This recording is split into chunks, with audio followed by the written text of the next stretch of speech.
وجوہ یومئذ مسفرہ، واو ہونٹوں کی نا تمام گلائی سے ادا ہوتی ہے، اس میں 2 واو ہیں، پہلی واو کو جلدی اور معروف پڑھنا ہے، جو میں واو مدہ ہے، یہ 2 حرکات لمبا کرنا ہے، جیم کو لمبا کریں گے، ہوئی میں تنوین کے بعد یا آنے کی وجہ سے ادغام ہوا ہے، یہ ادغام ناقص ہے، غنہ ہوگا، وجوہ یومئذ، یو واولین ہے، میم اور حمزہ کو جلدی پڑھنا ہے، حمزہ یا کی شکل میں معروف طریقے سے پڑھیں گے، ذال نرمی سے پڑھا جائے گا، اور تنوین کے بعد میم آنے کی وجہ سے ادغام ہوا ہے، یہ ادغام ناقص ہے، مع الغنہ یومئذ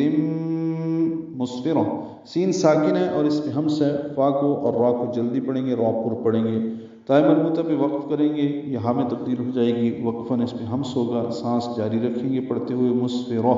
ملانے کی صورت میں اخفا ہوگا تنوین کے بعد ضاد آنے کی وجہ سے،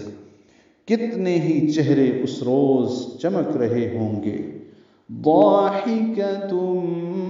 مستبشرہ،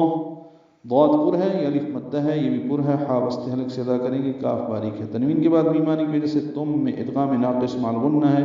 ضاحکۃ مستبشرہ، سین ساکن ہے، اس پہ ہمس ہے، با ساکن ہے، اس پہ قلقلہ ہے، شین کو جلدی اور معروف پڑھنا ہے، را پر پڑھیں گے، اور تائے مربوطہ پہ وقف کریں گے، یہ میں ہا میں تبدیل ہو جائے گی، مستبشرہ، اور اس پہ ہمس ہوگا، ملانے کی صورت میں تنوین کے بعد واو آنے کی وجہ سے ادغام ناقص کرنا ہوگا،